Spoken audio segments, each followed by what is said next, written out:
I would say that the founders of the USA basically lied about a lot of stuff that they were doing.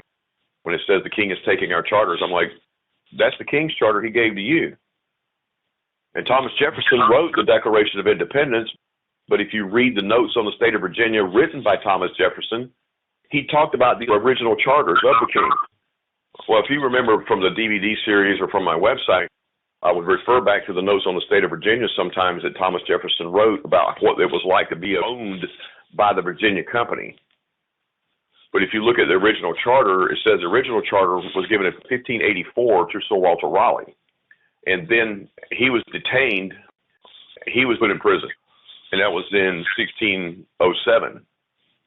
And so these two other guys thought that by his detainder, that he had forfeited the land grant. So they appealed to King James to give them a new grant of the land to Virginia, which King did. Because why? Because the other guy's in jail. Well, who put him there? The king.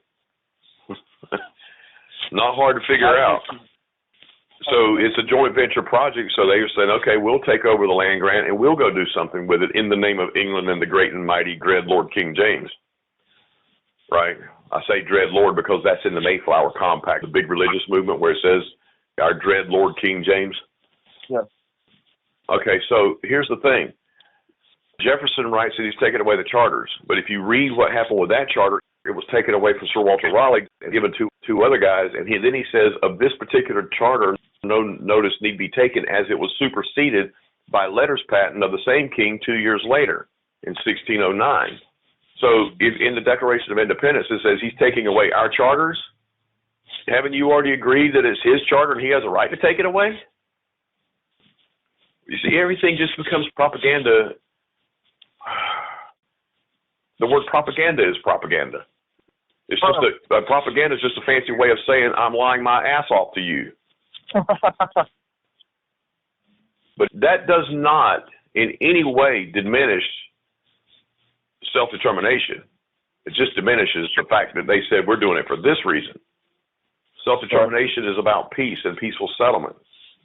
And, of course, that's the reason why their little program didn't work, because they started the war and they used France and borrowed a bunch of money to buy back the French military and French ships to help them with that. Otherwise, they had no prayer of winning, which they really didn't win. The king was like, yeah, okay, fine, you can have the land as long as you pay back all that debt, which they never did. And that's how we get John Adams saying you can destroy a nation one of two ways, either by the sword or by debt. And I'm like, yeah, congratulations. You people did both. Yeah. If you're enjoying the content on this channel, don't forget to subscribe, like, and hit that bell icon so that you don't miss any future updates. We live in a world now where propaganda and censorship are the rule of the day. YouTube presentations, Facebook presentations, or any other presentation will not have completed information. If you'd like to see a complete interview, plus more content like this, then please subscribe to my Patreon, David Williams Unleashed, and then check out our membership site, Get Out of the System, because you can't get out of this system until you get the system out of you. Thanks for watching.